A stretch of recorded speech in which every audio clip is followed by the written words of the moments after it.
बख्शीश सिंह, जुलाई 2007। 1996 में दुगरी ग्राम गुरुजी का जन्मस्थल के श्री बख्शीश सिंह गुरुजी की शरण में आए। उनकी पुत्री का एक कान का पर्दा क्षतिग्रस्त था जब से वह 1 साल की थी। उसे ज्वर के अतिरिक्त गले में खारिश रहती थी और कान से पस भी बहती थी। ऐसा पिछले 12 सालों से चल रहा था। चिकित्सकों, पंडितों, ज्योतिषियों, बाबा और संतों सब मार्ग अपना के देख लिए थे पर असफलता ही हाथ लगी थी। अंततः बख्शीश ने गुरुजी से विनती करने का विचार बनाया। गुरुजी उन दिनों पंचकुला में थे। जब बख्शीश अपनी बेटी के साथ वहां पहुंचे तो गुरुजी ध्यान में बैठे थे। एक सेवक ने जब गुरुजी को उनके आगमन का समाचार दिया तो गुरुजी ने उन्हें अगले सप्ताह आने का आदेश दिया। बख्शीश निराश अवश्य हुए क्योंकि उन्हें वहां तक पहुंचने में 4 घंटे लगे थे पर वो अगले सप्ताह 6 बजे आने का विचार बनाकर लौट गए। अगले सप्ताह जब बख्शीश पहुंचे तो गुरुजी ने उनके आने का कारण पूछा। बख्शीश ने अपनी बेटी की समस्या बताकर गुरुजी से उनकी कृपा के लिए प्रार्थना करी। गुरुजी ने प्रश्न किया कि वह कौन सी कक्षा में पढ़ रही है। व्यथित पिता ने उत्तर दिया कि वह 8वीं कक्षा में है। गुरुजी मुस्कुराकर बोले, कल्याण हो गया, जा ऐश कर। बख्शीश को ये साधारण पर शक्तिशाली वचन अस्पष्ट लगे तो वह खड़े रहे। गुरुजी ने पूछा कि क्या उनको कुछ और चाहिए। बख्शीश के ये पहले दर्शन थे। पिता ने हाथ जोड़कर गुरुजी से उनकी बेटी को लंबे समय से चले आ रहे कष्टों से निवृत्त करने की बात दोहराई। गुरुजी के निर्देशानुसार वह संगत में बैठे और उन्होंने प्रसाद और लंगर भी ग्रहण किया। फिर गुरुजी के आदेशानुसार उनको डुगरी जाने वाली अंतिम बस में बैठा दिया गया। अगले दिन ही बख्शीश ने अपनी बेटी के रोग में सुधार देखा और थोड़े ही दिनों में वह रोग समाप्त भी हो गया। अब बख्शीश परिवार ने हर सप्ताह के अंत में गुरुजी के दर्शन के लिए आना आरंभ कर दिया। उनका बस किराए का खर्च चिकित्सक के खर्च से कहीं कम था। परिवार पर कृपा हुई। वर्ष बीतते गए गुरुजी अब दिल्ली आ गए। बख्शीश और उनकी बेटी ने भी दिल्ली आना आरंभ कर दिया। एक ऐसे ही दर्शन के अवसर पर गुरुजी ने अपने भक्त को अपनी पत्नी और पुत्र को साथ लाने को कहा, जिन्होंने अभी तक गुरुजी के दर्शन नहीं किए थे। यात्रा और घर संबंधित समस्याओं के कारण बख्शीश उनको लेकर नहीं आए और अगली बार भी अपनी बेटी के साथ ही आए। गुरुजी ने उनके बारे में पूछा। जब ऐसा कुछ बार हुआ तो गुरुजी ने उनको चेतावनी दी, पत्नी और पुत्र को लेकर आओ। उनकी पत्नी और पुत्र सत्संग में आए तो गुरुजी ने उनकी पत्नी से उसके रोग के बारे में प्रश्न किया। उनकी पत्नी ने बताया कि उन्हें पेट में दर्द रहता है जिसका कारण रीढ़ की हड्डी की समस्या है। चिकित्सकों की राय में उसका कोई उपचार नहीं था। गुरुजी ने हंसकर उत्तर दिया कि उनके दर्द का मूल कारण तो मानसिक है। अपनी बेटी का विवाह कराने से वेदना समाप्त हो जाएगी। गुरुजी ने उनको दर्शन के लिए 2 सप्ताह में एक बार आने को कहा। गुरुजी के इस गंभीरता रहित कथन से उनकी पीड़ा कुछ ही दर्शनों के बाद समाप्त हो गई। गुरुजी की ऊर्जा ऐसी है। वह अपने सब अनुयायियों से अत्यंत प्रेम करते हैं और उन सब का भी ध्यान रखते हैं जो संगत के संपर्क में हैं, भले ही वह संगत में आकर गुरुजी के दर्शन कर पाएं या नहीं। उल्लेखनीय है कि बख्शीश के अन्य परिवार के सदस्यों को उन्होंने विशेष रूप से बुलाया। भक्त को मुक्ति। बख्शीश दिल्ली माह में एक बार आते थे। एक बार गुरुजी ने उनको अपने पास बुलाकर 2 सज्जनों से परिचय कराया। वार्ता के दौरान बख्शीश के पिता का उल्लेख आया जो 85 वर्ष के रहे होंगे। वह स्वस्थ थे, उनकी दृष्टि सामान्य थी और दंत पीड़ा तक नहीं होती थी। बख्शीश ने कुछ निर्भीक होकर गुरुजी को अपने पिता के रोग के बारे में बताया जो घुटनों से टखनों तक था। चिकित्सक उनके रोग या पीड़ा को कम नहीं कर पाए थे। गुरुजी ने बख्शीश को आश्वासन दिया कि वह चिंता न करें, उनके पिता को रोग से निवृत्ति मिल जाएगी। प्रभु ने ये भी कहा कि यद्यपि चिकित्सक सहायता करते हैं, उन्हें भी अपनी जीविका अर्जित करनी है। बख्शीश के जाते समय गुरुजी ने एक फूलमाला, जो उनके किसी अन्य भक्त ने उनके चरणों में चढ़ाई थी, उनको दी और कहा कि उसे जल में डालकर उनके पिता उस पवित्र जल से स्नान कर लें। उसके बाद माला को पास के बहते जल में प्रवाहित कर दें। गुरुजी के निर्देश का अक्षरशः पालन हुआ और उनके पिता की वेदना तुरंत समाप्त हो गई। इसके अतिरिक्त एक और महत्वपूर्ण घटना हुई। बख्शीश के पिता गुरुजी द्वारा मोहित हो गए। जब उनको भोजन करने को कहा जाता तो वह कहते कि उन्होंने गुरुजी का लंगर ग्रहण कर लिया है। परिवार के सदस्यों ने शीघ्र ही समझ लिया कि परिवार प्रमुख अब पुनर्तः मानसिक रूप से गुरुजी की शरण में पहुंच गए हैं। घर में उनकी उपस्थिति केवल भौतिक है। कुछ समय पश्चात उनके पिता ने अपना शरीर त्याग दिया। उनका अंत अपने पौत्र पौत्रियों से बात करते हुए अत्यंत शांतिपूर्ण रहा। आज भी बख्शीश अपने स्वप्नों में उनको गुरुजी के सम्मुख नतमस्तक होते हुए देखते हैं।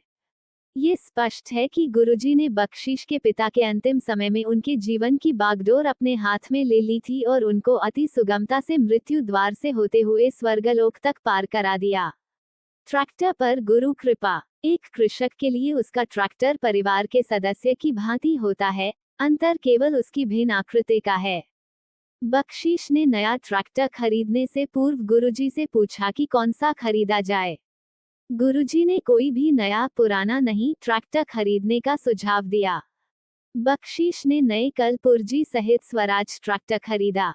उसकी ट्रॉली अत्यंत भारी धातु की बनी हुई थी और पूरे गांव में अपने प्रकार की पहली थी।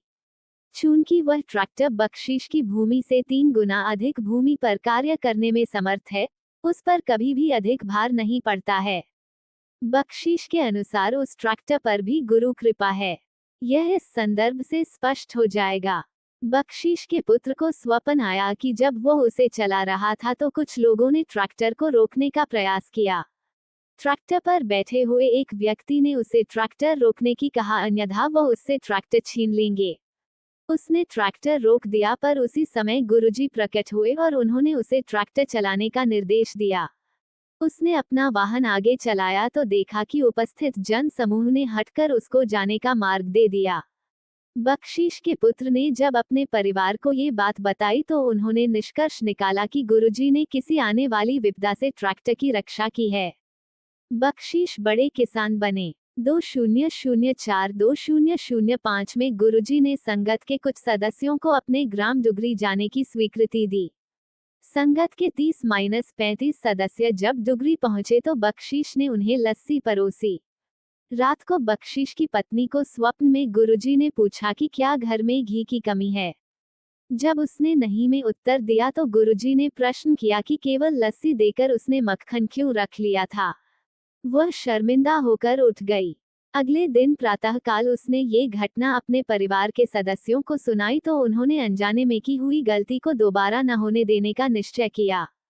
अब मौका मिलने पर वह लस्सी मक्खन के साथ ही देते हैं। यद्यपि यह स्पष्ट नहीं है कि गुरुजी ने ऐसा क्यों किया। एक अन्य पक्ष से विचार किया जाए तो जितना अतिथि को दिया जाता है, परिवार उससे कहीं अधिक ईश्वर से प्राप्त करता है। उस परिप्रेक्ष्य में बख्शीश भी अब बड़े कृषक हो गए हैं, पर बख्शीश परिवार पर गुरुजी की अभी और कृपा शेष थी।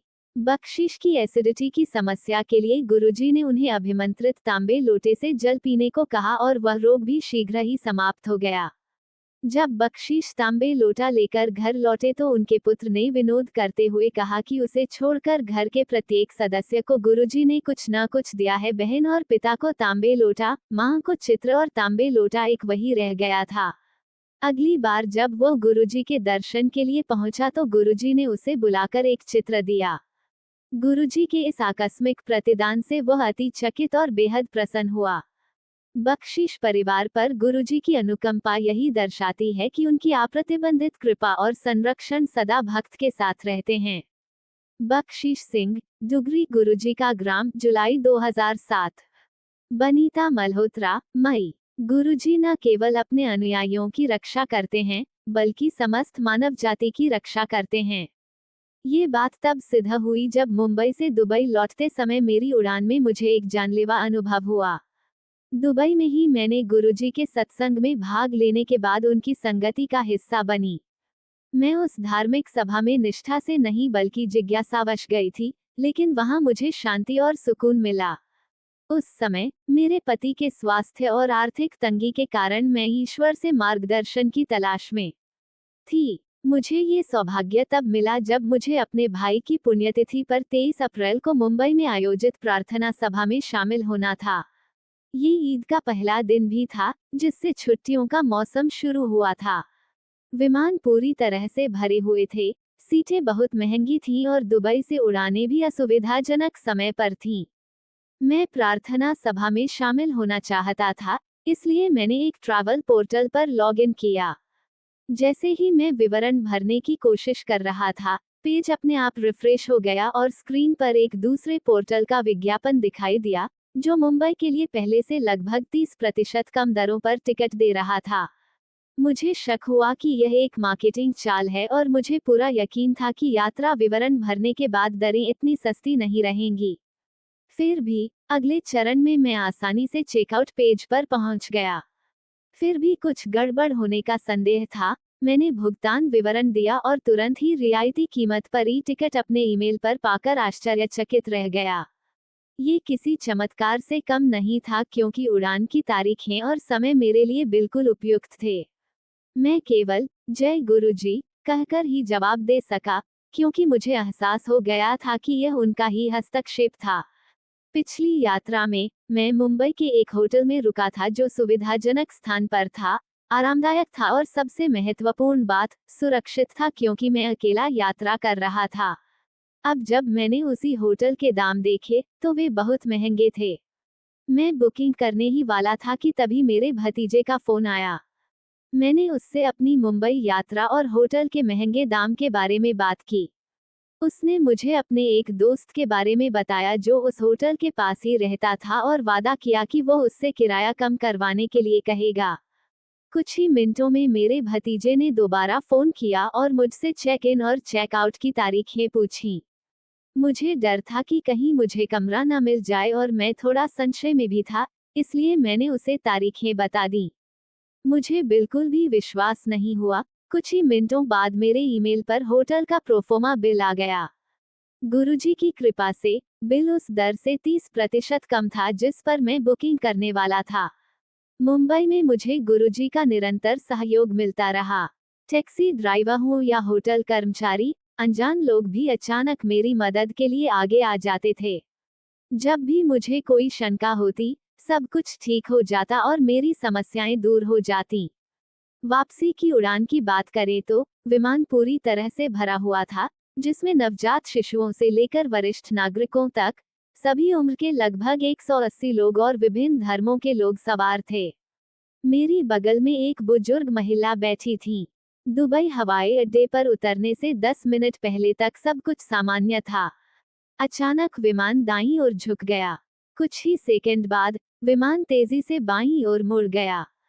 चारों ओर अफरा तफरी मच गई और यात्रियों की चीखें सुनाई देने लगीं।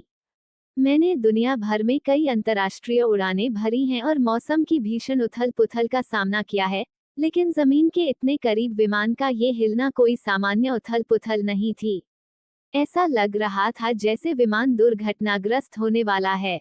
मैंने जोर से जय गुरुजी कहा, और मैंने अपने बगल में बैठे यात्री को यीशु कहते हुए सुना, जो यीशु मसीह को पुकारने का एक तरीका था। विमान ने खुद को संभाला और सुरक्षित उतर गया। विश्वास कीजिए संगत जी, उस भयावह क्षण में, जब मैं मृत्यु के सामने खड़ा था, मेरे मन में केवल गुरुजी का ही ख्याल था। मैंने न तो अपनी सेहत, न ही मृत्यु, न ही अपने बच्चों या पत्नी के बारे में सोचा। विमान के उतरते ही मैंने दमकल गाड़ियां और सहायक कर्मचारियों को तेजी से आते देखा। मुझे नहीं पता कि मेरे सहयात्रियों ने क्या निष्कर्ष निकाला, लेकिन मुझे विश्वास है कि गुरुजी ने विमान की कमान संभाली और उसे सुरक्षित रूप से उतारा। आज भी जब मैं उन पलों के बारे में सुनता हूँ तो मेरा दिल जोर से धड़कने लगता है। गुरुजी महाराज के एक परम भक्त के रूप में, मेरा मानना है कि वे न केवल अपने अनुयायियों की रक्षा करते हैं, बल्कि समस्त मानव जाति की रक्षा करते हैं। मैं अपने रक्षक, हमारे दुखों के नाश करने वाले गुरुजी का अनगिनत बार धन्यवाद करता हूँ। बनीता मल्होत्रा, आ देवोती। मई 2023। भारत भूषण चौधरी, जुलाई 2007। मैं गुरुजी के संपर्क में जनवरी 2000 में आया, जब मेरा 22 वर्षीय पुत्र एक बड़ी संस्था के साथ अधिकृत लेखापाल का अध्ययन कर रहा था। वो गत 2 वर्ष से गंभीर रूप पीठ दर्द से पीड़ित था, पिछले 10 मास से बिस्तर पर था और उसे हिलने डुलने और बैठने में अति वेदना होती थी। मैंने उसे दिल्ली, जालंधर, इंदौर, पलवल और सोहना के सब बड़े विशेषज्ञों और हकीमों को दिखा दिया था। इसके अतिरिक्त ज्योतिषियों को भी दिखा चुका था। सब यही कहते थे कि उसे कोई समस्या नहीं है और उसका भविष्य अति उज्जवल है। फिर दिसंबर 1999 में मेरे बड़े भ्राता श्री शिव कुमार चौधरी, एक वरिष्ठ पुलिस अधिकारी ने दिल्ली के पुलिस आयुक्त डा. कृष्णकांत पॉल के घर पर गुरुजी के दर्शन किए। शीघ्र ही जनवरी 2000 के प्रथम सप्ताह में हमने एम्पायर स्टेट में गुरुजी के दर्शन किए। उस दिन पहली बार 10 मास के उपरांत मेरा पुत्र शरद गुरुजी के चरणों में 2.5 घंटे तक बिना किसी वेदना के जमीन पर बैठा।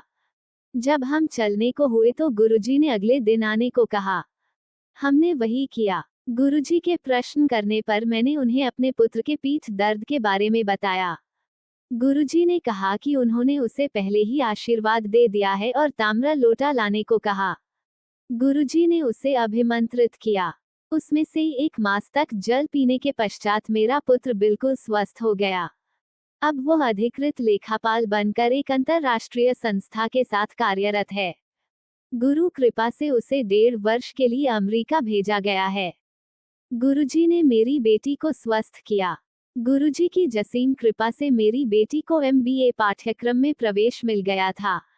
उसकी कक्षाएं 1 सितंबर से प्रारंभ होनी थी पर 1 अगस्त से उसे टाइफॉइड हो गया। मेरी बहन के पुत्र डॉक्टर गिरीश बजाज ने उसकी चिकित्सा आरंभ की। वो उसे देखने के लिए प्रतिदिन प्रातः 8 बजे चिकित्सालय जाने से पूर्व घर आते थे। सब प्रयास करने पर भी ज्वर कम नहीं हो रहा था। 24 अगस्त को गुरुजी ने जब मेरी पत्नी के संगत में न आने के बारे में प्रश्न किया तो मैंने उन्हें बताया कि वह रोग संतप्त बेटी की देखभाल में लगी हुई हैं।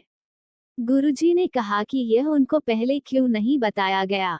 उन्होंने अपने चरणों से एक फूलमाला उठाकर मुझे देकर कहा कि उसे एक बाल्टी जल में डालकर उस जल से बेटी को स्नान करना है। अगले दिन प्रातः मेरी बेटी ने वैसा ही किया और उसका तापमान एकदम गिरकर 98.5 डिग्री हो गया। पिछली रात्रि को 101 डिग्री था। जब 8 बजे डॉक्टर बजाज आए तो वह तापमान में गिरावट देखकर अचंभित रह गए। 4-5 दिन में मेरी बेटी पूर्णतया स्वस्थ हो गई और उसने विधिवत अपने विद्यालय जाना आरंभ कर दिया। डॉक्टर बजाज इससे इतने प्रभावित हुए कि उन्होंने भी गुरुजी के दर्शन की अभिलाषा की और उनके भक्त हो गए। वीसा कोई कठिनाई नहीं। मेरा भांजा चिकित्सा विज्ञान के स्नातकोत्तर MD पाठ्यक्रम के लिए अमेरिका जाना चाहता था।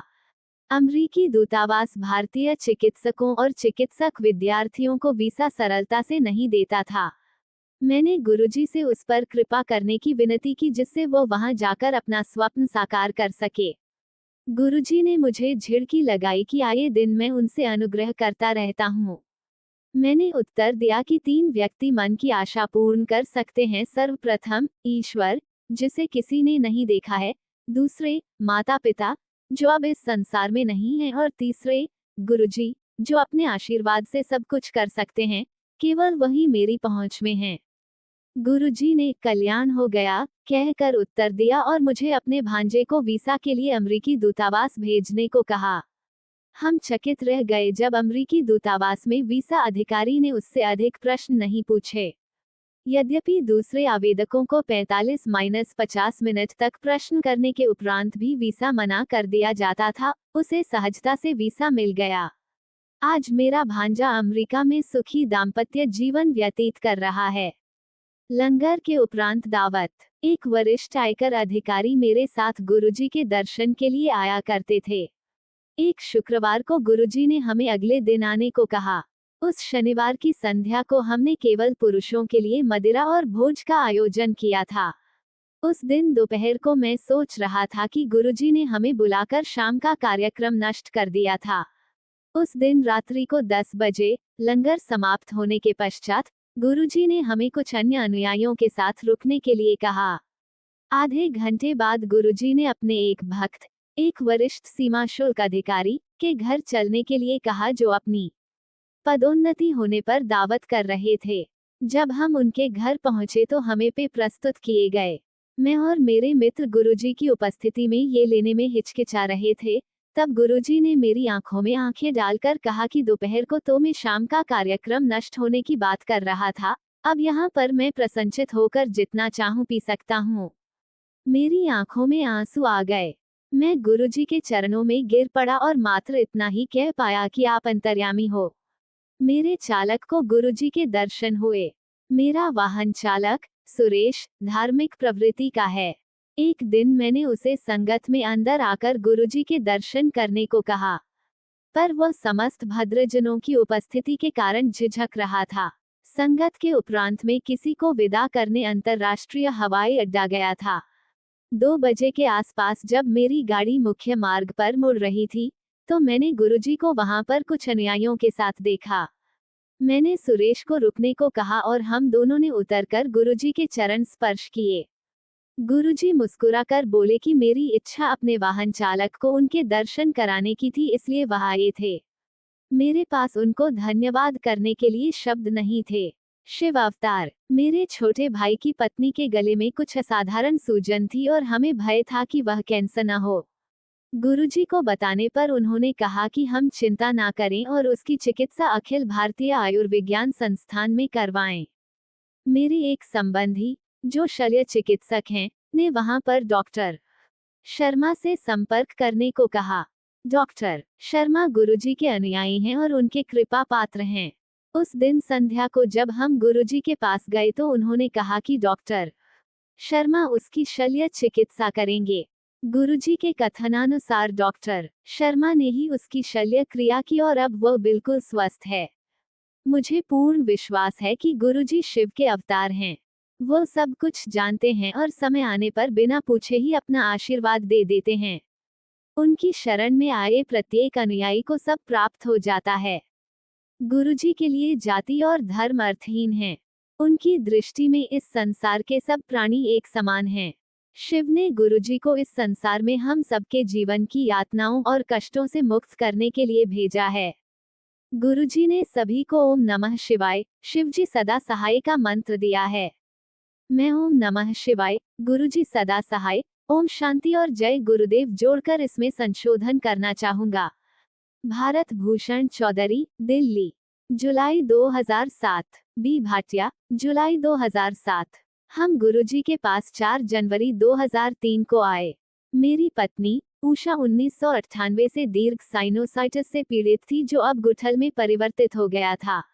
और उसे और भी स्वास्थ्य संबंधी परेशानियां थीं और वह ठीक से सांस भी नहीं ले पाती थी। उसकी एक बीमारी तो तुरंत ही ठीक हो गई। उसे खाने की नली में अल्सर था, किंतु गुरुजी के लंगर में तीखी मिर्च की चटनी खाकर वह जैसे गायब ही हो गया।